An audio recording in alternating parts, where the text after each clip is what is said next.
Думаю, каждый из нас после 35 лет хотя бы раз задумался о смене профессии. Это может быть связано с усталостью текущей работы, возможно, потерей интереса к ней, потому что вы уже просто переросли ее, или наоборот чувствуете, что работать стало сложнее и молодые наступают на пятки.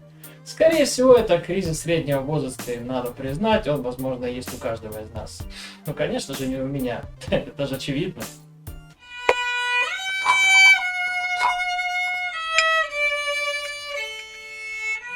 Большую часть жизни я работал в сфере рекламы в отделе креатива. В роли сначала дизайнера, потом арт-директора.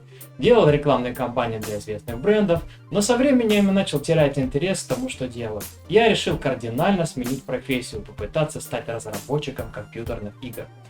Я не учитель, не сенсей, не наставник, не коучер. Я просто обожаю компьютерные игры с детства. Но вообще ничего не знаю об их создании. Это мой личный опыт проб и ошибок в освоении профессии после 35 лет. Меня зовут Константин Портной, и я начинаю свой видеоэксперимент «Портной меняет профессию».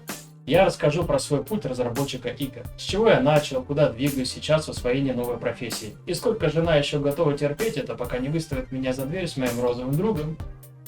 Параллельно я буду касаться темы истории компьютерных игр и игровых устройств и периодически изливать поток размышлений о том, какие творческие профессии, на мой взгляд, скоро исчезнут и чему следует учиться, чтобы не отстать от времени.